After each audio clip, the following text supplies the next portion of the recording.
नमस्कार। आज 18 नवंबर है, सोमवार का दिन। मैं हूं समी अहमद, हाजिर हूं पटना से छपे हिंदी के प्रमुख अखबारों की प्रमुख खबरों के साथ। आज जिन खास खबरों को मैंने आपके लिए चुना है वो इस तरह हैं। मणिपुर में मंत्रियों और विधायकों के घर फूंके गए, हालात बेकाबू।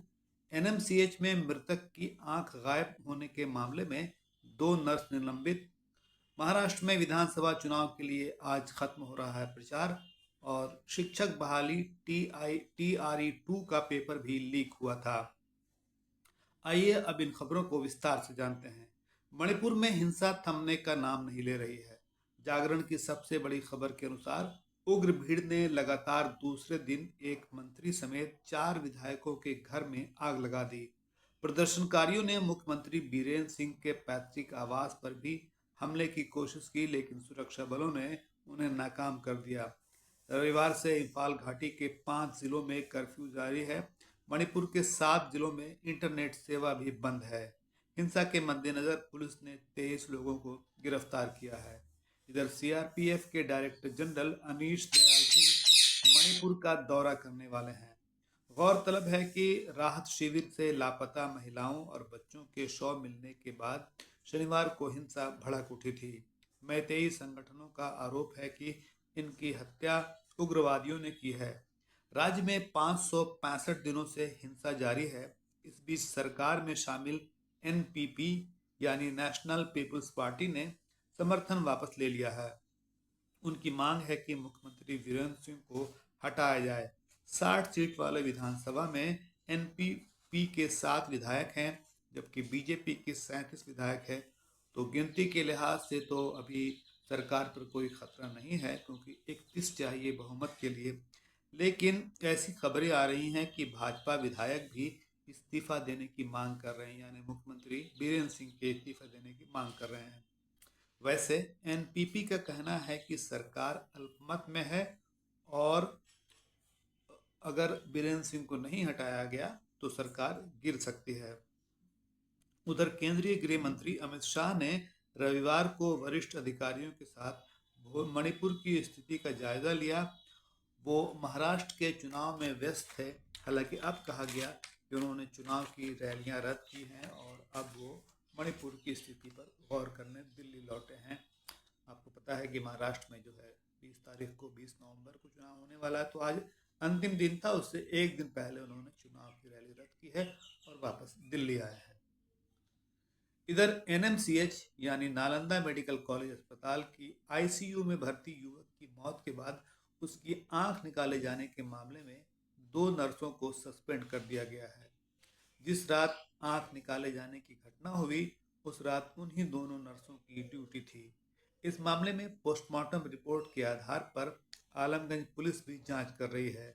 इस हत्याकांड की जांच के लिए अस्पताल प्रशासन ने 4 सदस्यों वाली टीम बनाई है।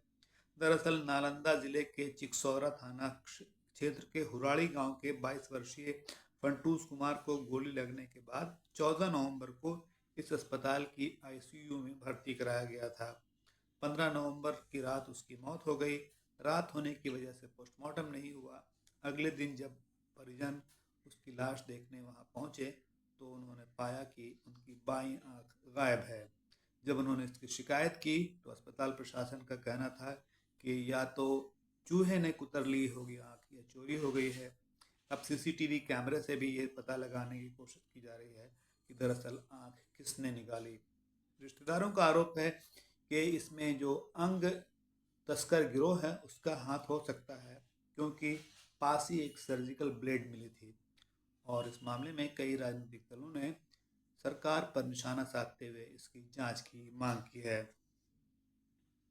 अब अगली खबर की तरफ बढ़ते हैं। महाराष्ट्र में आज चुनाव प्रचार का अंतिम दिन है। 6 पार्टियों में 3-3 के 2 खेमे हैं।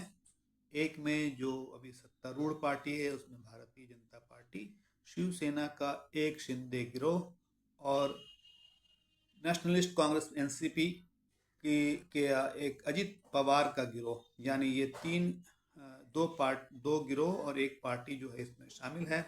उसी तरह दूसरे गुट में, दूसरे खेमे में कांग्रेस पार्टी है और एनसीपी का शरद पवार गुट है जो कि उसके संस्थापक भी हैं। और उसी तरह उद्धव ठाकरे की शिवसेना है, जिस जो उनके पिता ने बनाई थी। तो शिवसेना के का एक गुट जो है वो महायुति में है बीजेपी के साथ, और एक गुट जो है महाविकास अघाड़ी में है कांग्रेस पार्टी के साथ। चुनाव विश्लेषक कह रहे हैं कि अभी पक्के तौर पर ये कहना मुश्किल है कि कौन जीतेगा, लेकिन ये तय माना जा रहा है कि जो सबसे बड़ी पार्टी के रूप में उभरेगी वो भारतीय जनता पार्टी या कांग्रेस पार्टी होगी। भाजपा की अगुवाई वाले खेमे महायुति में अजित पवार को कमजोर कड़ी माना जा रहा है। इधर महाविकास अघाड़ी में ऐसी कोई समस्या नहीं बताई जा रही है। भास्कर के अनुसार भाजपा और महायुति की सारी ताकत लाडली बहन योजना पर है। शहरों और गांवों दोनों जगह इसका असर देखा जा रहा है, लेकिन कपास की खरीद के लिए जो केंद्र बनाए गए हैं उसकी समस्या, उसके ना खुलने की समस्या, और सोयाबीन का दाम जो है भारी, उसके दाम में भारी गिरावट की जो समस्या है, इसकी वजह से किसानों की ओर से भारतीय जनता पार्टी और महायुति को नुकसान पहुंच सकता है। तो ये थी महाराष्ट्र की खबर। महाराष्ट्र में जैसा कि मैंने बताया कि दो खेमे हैं, एक महायुति है जिसमें भारतीय जनता पार्टी, एनसीपी का अजित पवार गिरोह और शिवसेना का एक शिंदे गुट। तो और दूसरी तरफ महाविकास अघाड़ी है जिसमें कांग्रेस पार्टी है, एनसीपी शरद पवार वाली है, और उद्धव ठाकरे की शिवसेना शामिल है। इस कड़ी की अब अंतिम खबर की तरफ बढ़ते हैं। बिहार में नौकरी वाले इम्तिहानों में भी पेपर लीक की शिकायत कोई खास बात नहीं मानी जाती। अब ताज़ा खबर ये आई है कि शिक्षक बहाली TRE-2 यानी दूसरे दौर की परीक्षा का पेपर भी लीक हुआ था। याद रहे कि TRE-3 का पेपर लीक होने के बाद ये परीक्षा रद्द की गई थी, जिसकी जांच EOU यानी इकोनॉमिक ऑफेंस यूनिट यानी आर्थिक अपराध इकाई कर रही है। अब EOU का कहना है कि TRE-2 परीक्षा का पेपर भी लीक हुआ था।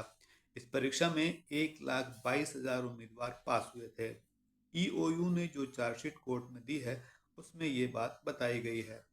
TRE-2 2023 में 7 से 15 दिसंबर तक हुई थी। EOU की रिपोर्ट के अनुसार TRE-2 का पेपर ट्रांसपोर्टेशन के दौरान ही लीक हो गया था। तो ये थी पेपर लीक होने की खबर। आपको मालूम है कि TRE-3 की परीक्षा हुई है और इससे पहले जो है उस परीक्षा को रद्द किया गया था, लेकिन TRE-3 के परीक्षा लीक होने के बारे में जो EOU की रिपोर्ट है उसमें ये कहा गया कि इससे पहले हुई TRE-2 की परीक्षा का पेपर भी लीक हुआ था। अब अन्य खबरों की तरफ बढ़ते हैं। बिहार सहित देश भर में बैंकों से कॉल या मैसेज अब 6 अंक वाले नंबरों से आएंगे। यानी कोशिश ये है कि ऐसे नंबर से मैसेज आए जिसका इस्तेमाल जो साइबर फ्रॉड है वो ना कर सके। अब तक जो है 10 अंकों वाले नंबर से कॉल या मैसेज आते थे बैंकों से, तो उससे एक फ़र्क कर सकेंगे, लोगों को ये मालूम हो सकेगा कि ये नंबर साइबर फ्रॉड का है या नहीं है। रिजर्व बैंक ने बैंक ग्राहकों को साइबर धोखाधड़ी से बचाने के लिए ये नए पहल की है। रेलवे के इंजीनियर विवेक रंजन सिन्हा को आरा बक्सर 4 लेन पर एक टोल प्लाजा के पास चेकिंग के दौरान सोने के 8 बिस्किट के साथ गिरफ्तार किया गया। इसकी कीमत 60 लाख बताई गई है और उनकी गिरफ्तारी के बाद उन्हें ये मामला जो है वो CBI को सौंप दिया गया है। प्रधानमंत्री नरेंद्र मोदी को नाइजीरिया ने अपना दूसरा सबसे बड़ा सम्मान दिया है। मोदी ये सम्मान पाने वाले दूसरे विदेशी हैं। इससे पहले 1969 में क्वीन एलिजाबेथ को ये सम्मान मिला था। एशियाई महिला हॉकी में भारत ने जापान को 3-0 से हरा दिया।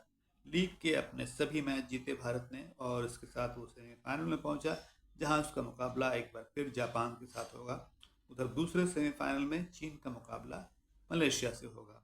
कल का मैच जीतने के साथ ही भारत टेबल जो ये टाई पॉइंट्स टेबल है उसमें पहले नंबर पर आ गया था।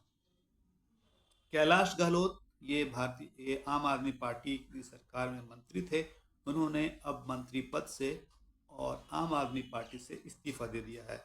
उन्होंने अपने इस्तीफा पत्र में कहा, अपने त्याग पत्र में कहा है कि हालांकि वो 8 साल से परिवहन मंत्री थे, लेकिन उन्होंने अपने त्याग पत्र में कहा है कि पार्टी चुनौतियों से जूझ रही है और पार्टी ने वादे पूरे नहीं किए, जो वादे किए थे वो अधूरे रह गए हैं, ऐसी चर्चा है। कि वो भारतीय जनता पार्टी में शामिल हो सकते हैं। और अब अंत में अभिनेता अल्लू अर्जुन और अभिनेत्री रश्मि मंदाना की खबर। ये दोनों कल पटना आए थे अपनी आने वाली फिल्म पुष्पा 2 द रूल की लॉन्चिंग के लिए। गांधी मैदान में काफ़ी लोगों की भीड़ जुटी। कुछ लोगों ने 60,000 और कुछ ने 1 लाख की भीड़ के बारे में बताया। और इस दौरान अल्लू अर्जुन ने कहा कि पुष्पा झुका नहीं है, लेकिन पहली बार पटना के प्यार में झुकेगा। तो ये थी आज के अखबारों की अहम खबरें। अगले दिन के अखबारों की प्रमुख खबरों के साथ आपसे फिर मुलाकात होगी। तब तक के लिए इजाज़त दीजिए। शुक्रिया।